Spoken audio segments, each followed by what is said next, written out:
I'm asked to speak about does the Constitution work? And so KrisAnne's answer was no. And so my answer is going to be no, but. So I'm going to do the no, I'm going to elaborate the no, and then I'm going to get to the but. But I think as history shows, it's kind of the but that is the important piece. And actually KrisAnne has already said as much, but maybe in different words. So of course the idea here is we've got an American, a Native American and a Brit. Right? You know, it's like the beginning of a joke, isn't it? You walk into a bar and order a pint of liberty or whatever. So where are we? Where are we in the United States? We are NDAA. We are Patriot Act.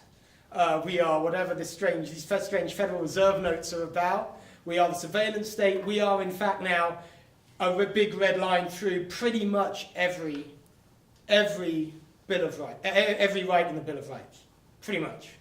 So it's all gone. So you might say if the founders wrote the Constitution to help us preserve our liberties, some of which are indicated in the Bill of Rights, as KrisAnne said, the Constitution doesn't give us our liberties, it merely enumerates some of them. Then by definition it's a failure, right? Because that's not where we're at. But the people who wrote that Constitution, they never thought that Constitution, as again KrisAnne said, was going to do anything just because it existed. It's a piece of paper.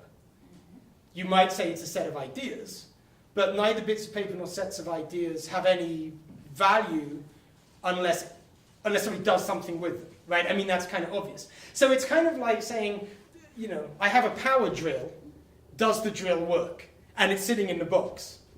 Well, it's not working, right? You only know if the drill works if you take it out of the box and you try and build something with it.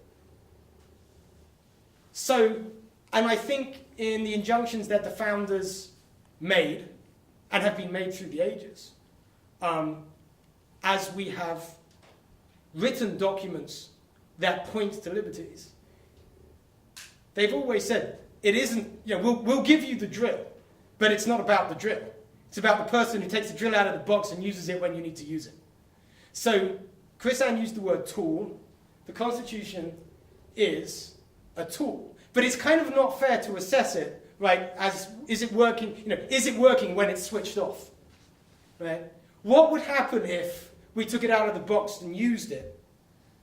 Would it work then? Have we tried to do that? Not only do we have the NDAA and the Patriot Act and all of these innumerable failures, you might say, of the Constitution, we have a president. And this isn't about Obama, this is systematic. It was the same under Bush, it's been the same for a while. Who is more of a monarch than the monarch against whom the independence of this country was established. Right? Let us be clear, King George III did not have the power and didn't seek to exercise the power that is exercised every day by our president in the form of executive orders and so on and so forth. And as KrisAnne has pointed out to me personally, of course, there's nothing wrong with an executive order per se when used for what executive orders are supposed to be used for. But when you have government through executive agency rather than through the legislature, and you can execute orders that direct those agencies, this is monarchy. Right? I mean, this is, what does monarchy mean? It means power of one. Now, obviously, it's not an absolute monarchy. That would be silly to say that. But then, there's very few times when even the British, in the genealogy of the Constitution, actually had an absolute monarchy. I mean, even the Anglo-Saxons didn't have an absolute, not by far. Right? So we now have a form of monarchy by which, let us say, loosely, there is one who exercises more power than anybody else. Now, pretty much every society has a monarch. They might not call it a monarch, right? Like the British have the Queen, that's the monarch. Now, this is really quite interesting, isn't it? Because there is nobody in England, including the monarch and the Prime Minister, who exercises anything like the power of the American monarch, I mean president. Okay? So there is some genius in the British system, and it wasn't done out of somebody sitting down and coming up with it. It's kind of organic. But it is the same organic that brought us 1776 in the United States of America, right? It's the same process that started, incidentally, in 1014. Juliet asked me to mention this. It is this process of constitutional liberty, the establishment thereof, is 1,000 years old this year. The first constitutional document in the Anglo tradition, in the broad sense, was in 1014, when, and this will all sound familiar, you see there's nothing new under the sun, right? There was a king, King Ethelred II. His throne was usurped by a Dane. His name was Sweyn. Sweyn usurped the throne. Sweyn died soon after taking the throne, and so Sweyn was a Dane, he was a foreigner. So the Anglo-Saxons wanted one of their own to be their king, and so they went back to the last Anglo-Saxon king, Ethelred, and said, okay, Ethelred II, you can be our king again, but you were up to shenanigans the last time. So we're going to need you to sign some pledges. Like that overtaxation thing, that's got to stop, right? 1014, okay? That cronyism thing, it's got to stop, right? Nothing new under the sun. In fact, in Britain, the last king who signed an executive order was James II. That was about a century before the establishment of this country. The one executive order. The British kicked his ass out.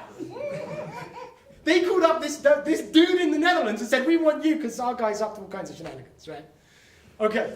So, as KrisAnne said, this is nothing new. Now, actually, when they kicked out James in 1687, the Glorious Revolution, 1688, 89, which resulted in Bill of Rights, etc., this wasn't dissimilar. But I'm thinking about who and when does the tool get taken out of the box, right? So this is kind of what this is all about. I want to tell you about another little historical story, which I told KrisAnne a week ago. I'm dying to tell an audience. So finally now, I'm going to tell you this. Because this is the little piece of history that kind of on the surface, it kind of doesn't fit. But I think this is the one piece of history that will make the bigger point here. And also speak to your point, sir. Okay? This is not the first time that in the Anglo tradition, the king was rejected, a republic was established, and a king by another name, today it's president, before it was Lord Protector, right, became, a dictator, who, by the way, was militarizing society and doing all of these kind of things that, to varying extents, we're getting, unfortunately, increasingly used to. So this was the 11-year republic.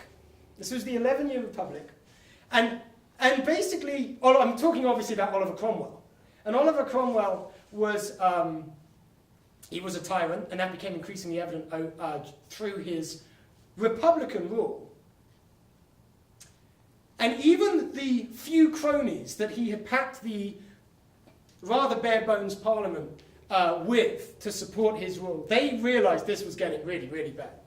And it was really the first time that Britain had seen a government through the barrel of the gun. Basically a military government. So here's the question. Here's why this story is so cool to me. What did the British do to Cromwell to force him to stop? What did they write another Charter of Liberties? What did they actually do? What did they try to get him to do? And it's the very last answer you could possibly come up with. They thought, we've got this runaway dictator. We can't keep him in a box. We've had the Petition of Right. We've had the Magna Carta. We've had the Charter of Liberties. I mean, that was still all nutrition, but this guy, he's not taking any notice. Familiar, right? What should we do? We're going to ask him to be king. And they did it deliberately to reduce his power. Now, why would you give a dictator the monarchy? To reduce his power. And by the way, that's not some kind of historical revisionism. It is very clear that that's what they thought they were doing. Right? We're going to make him king, because if he accepts that, then we can put him in a box. Now, why does that put him in a box? Right? Especially when you consider the monarchical tyranny that had led to him being the guy running the country in the first place. I mean, what were they possibly thinking? Well, this kind of speaks to the genius of the British system. The accidental genius, perhaps, of the British system. They know so much, so surely, that the bits of paper doesn't matter, that the only thing that matters is what the people will put up with. And there was a tradition, not a tradition, actually a set of customs, and that word was used in 1100 in the Charter of Liberties, in Magna Carta in 1215, and in the Petition of Right. I think that word is used, the customs, right? Grand Remonstrance as well.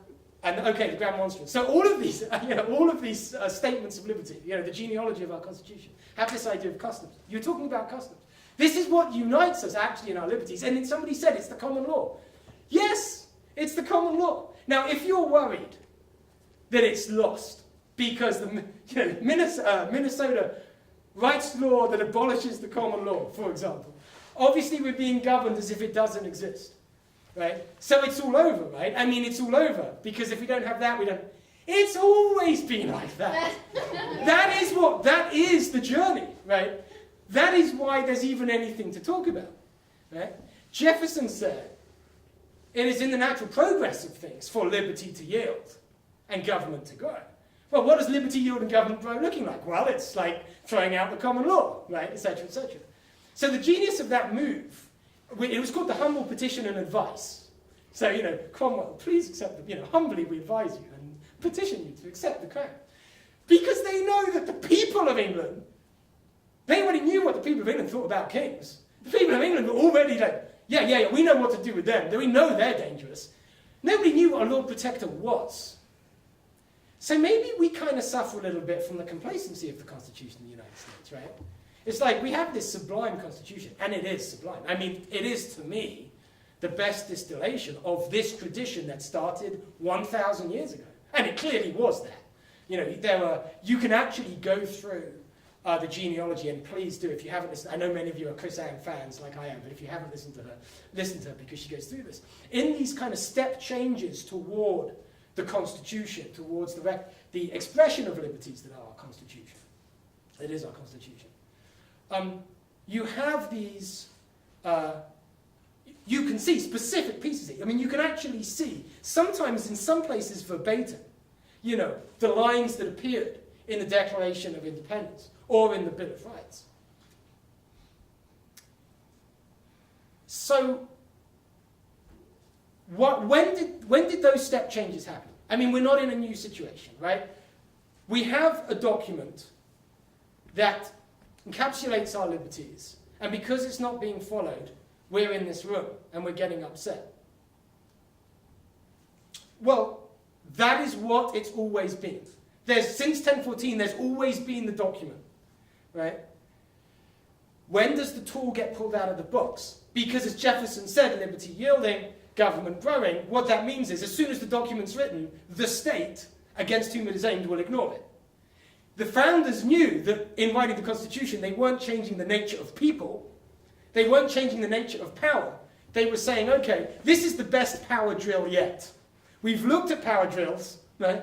Liberty drills. So here's one in the box. Well, when does it get taken out? I mean, we might say, well, okay, Roman, so it's still in the box.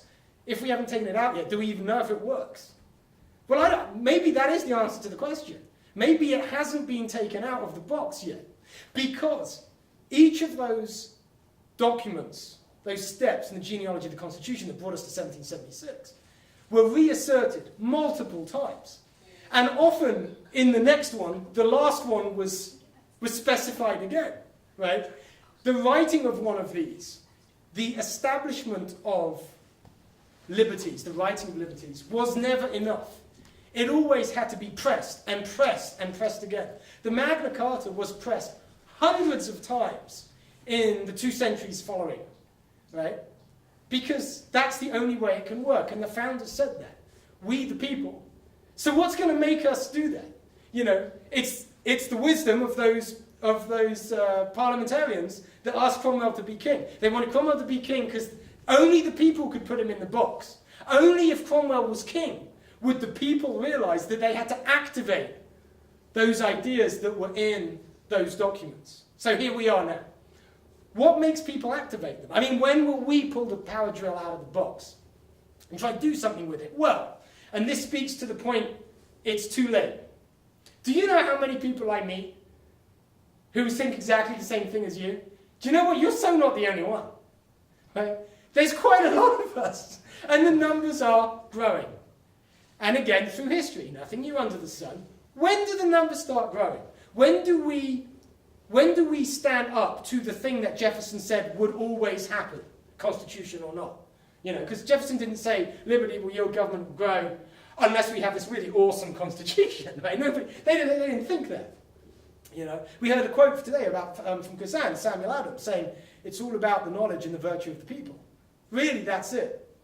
Yeah. So when does the jewel get pulled out? When do we actually try and activate we the people? Because it's only us that can use it. When will we activate these ideas? When can we find out if the Constitution actually works? Well, again, I think, this is a very broad brush, and it seems like really stupid almost to do this and say, I'm just going to generalize 1,000 years of the history of liberty in like one sentence. Our rights will be removed by power because power always wants to increase its scope. Actually, that's kind of just human nature. We don't act until we feel we're losing something. That's when the power jewel gets taken out of the box. So if somebody writes the Patriot Act or the NDAA, right? Well, let's say the Patriot Act, and you lose your right to due process. Fundamental right, centuries and centuries old. Then I'm not going to feel it, am I, if I don't need due process? That's political tyranny, but it hasn't affected me. It hasn't affected a lot of people. It's not yet in the culture. NDAA, surveillance state, here we go. I don't know anybody surveilling me. I can still make phone calls. My tomorrow still feels like my yesterday. Until, for example, Snowden comes along, right? Now, Snowden didn't actually tell us anything fundamentally had changed. I was writing, not just me, loads of people were writing. People interested in civil rights, political commentators, we were going, NDA, my God, Patriot Act, my God. Wasn't doing anything much. Snowden comes along and he moves something from an abstract political argument. And you might say, well, it's not really abstract, it's pretty basic, right? Due process, no due process, it's hardly, you're right, it's not sophisticated, but it's still in the realm of the abstract in the sense that it doesn't affect my everyday life. And now it's kind of touching our everyday life. It feels different now. I actually am catching myself. I was on the phone with, I wasn't planning to tell this story, but this is probably a good story. It kind of proves my point. I never made this connection, but, so I sent 2 Blue Republican t-shirts, please buy them outside, to the Blue Republican Missouri chair chapter the other day. And I put them in the mail on Saturday from the post office, and on Tuesday he received the envelope with the 2 t-shirts removed, replaced with an old second-hand tatty book. And the thing had been resealed and delivered on the Tuesday. So I was like, this is a federal crime. So I'm off to the post office. So he sends me pictures of the front and the back of the envelope, the book that someone had sent. I was like, what the hell? And I'm on the phone and I'm trying to sort it out, and I call him up. I say, Ismail is his name. This. And he's shocked and I'm shocked. And I had a moment of, is somebody trying to tell me something? I've started kind of a liberty organization, and the thought crossed my mind, and then I was like, it can't be. And I'm on the phone to Ismail saying, NSA guys, if you're listening, you. And that's not the first time. Phone calls are having that now, right? You want to have a sexy Skype? Who else is watching, right? It's starting to affect everyday life. And this is the point. When I believe that something I have always had, and I had yesterday, I will not have tomorrow. When I'm losing something, right? People don't fight for something. They fight to keep stuff, right? We know that, right? Armies will fight for their homeland a lot more effectively and for a lot longer than they'll go and invade some other country that they have no identification. But we feel these liberties. The Constitution, the Constitution it's what's self-evident. That's so important. The founders said, life and liberty, the pursuit of happiness. These are the values that are self-evident. Not there's a lot of evidence, or not they're quite obvious if you think about it. Self-evident, meaning that we as human beings, when we hear them, they resonate immediately. It doesn't matter what our political ideology is, right? Each of these steps in history towards liberty, including 1776, was an offense against my human nature as someone with life and liberty. 1776 didn't happen because, the Patriot Party educated a bunch of people in this new political philosophy and got them all to vote Patriot and throw out the British. Right? Of course not. It was a visceral reaction against an offence. And it is then at those times, the offence of tyranny, the offence of political overreach into the culture, we're beginning that now.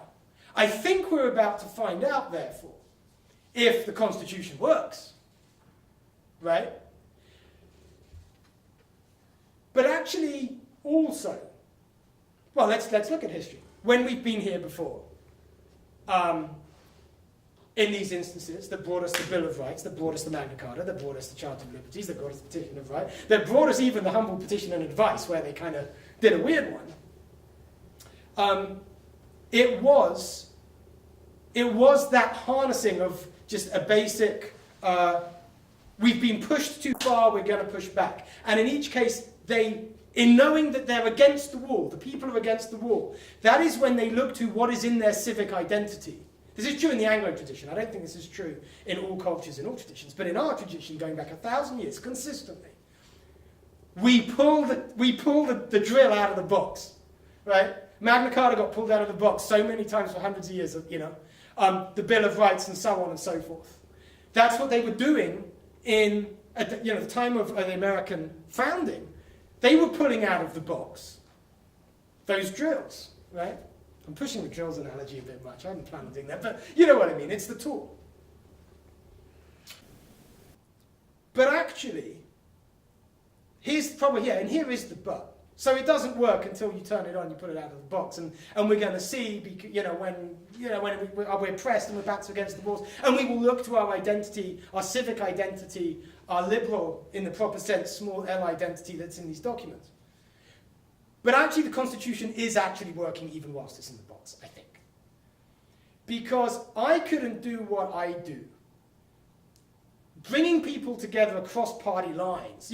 By the way, if you hadn't worked it out, blue is the Democrat colour, Republican, right? So it's that's the thing. And blue versus red, the mix is, we're not playing your divisive games anymore because it's not left or right that has the answers, right? You've both together screwed us, right? It's about whatever the entire political spectrum has agreed upon tacitly that has brought America to where it is.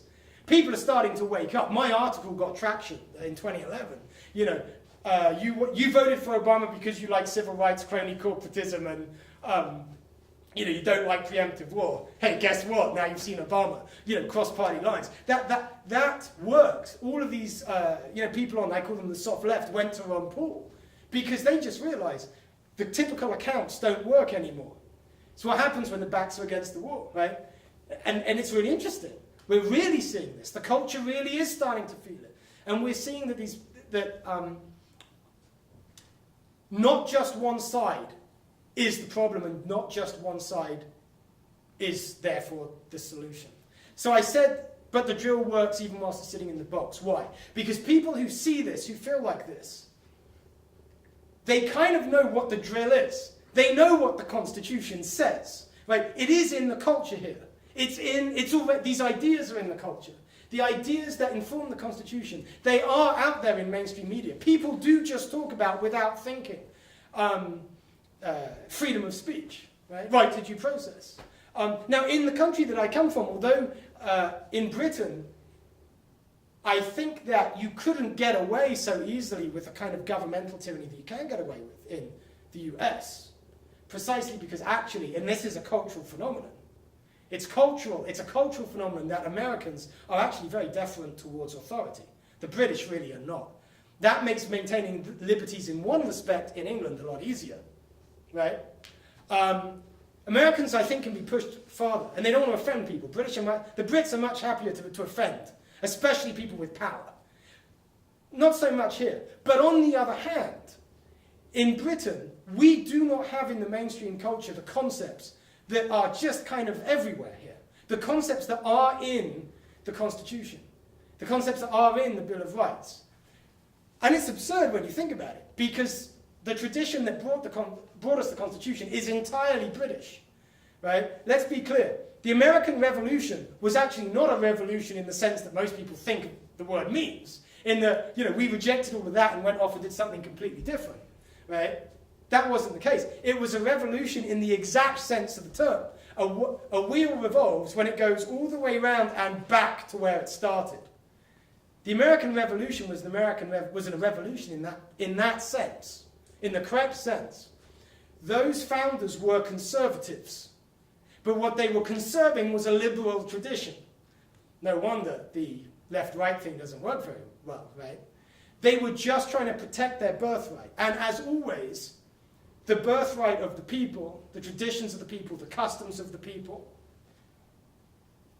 were being taken away by the power among the people, by the state, by the body to whom the people had delegated the power. It is always that way. So in a way, well, let's be clear. The American Revolution was a civil war of the Anglosphere. Yes. It was a civil war. It was the second civil war of the Anglosphere. The first was the British Civil War, and the third was the American Civil War. But the second one was the American Revolution. Maybe the answers, maybe what we need is a little bit of the British cultural attitude, but very much with the way that the American culture is informed by the Constitution. So this is why I say that the drill, even though no one's turned it on yet, right, it's still affecting people because they know what the drill can do. So when I'm in audiences like this, when I'm in audiences of young people especially who care about where we're going and want to change it, their reference point is the Constitution. So it kind of is in the culture, right? So like I said, that it's not, so let's try and work through this analogy a bit. The drill doesn't do anything until somebody works and turns it on and tries to use it. The Constitution doesn't work unless the culture turns it on and tries to use it. But the ideas of the Constitution are in the culture. So it's almost like the drill in the box is calling us to use it. And I think in setting those norms, in providing those concepts that are kind of uniquely present in the mainstream in the United States. You've really got to realize this. I give classes around the world. I've been in Kyrgyzstan and Slovakia and Poland and Brazil, and I give liberty seminars, and we do liberty camps, things like this. The legacy that we have here, not just the Constitution as a political document, but just the assumptions, the norms, right? What informs the debate on CNN? Crap as it is, because it is. But still, even people who don't know, can tell you when the Constitution was written, or who wrote it, even those people, even people who don't care about politics, it's in the spirit here. And I'm drawing on it, and that's why I couldn't do what I do anywhere else. So if I want to, and I really feel this, and this is going to sound a bit kitschy and cliche, but this for me is why, and I'm not a citizen yet, it's going to be a few more months before I become a citizen. But this is also why I will become a citizen. That shining city on the hill thing, there's some truth in it. Because it happened, the historical accident is that you, soon to be we, are gifted the best expression of this Anglo tradition of liberty. You have the highest expression of it. If we mess it up, the world messes it up. Because no one else has got it, right? It's yours, right? You're damn lucky, right? So we can't screw it up. So if I want to be part of that, if I care about liberty, I almost have to be here. And I feel that, I feel that in quite a visceral way.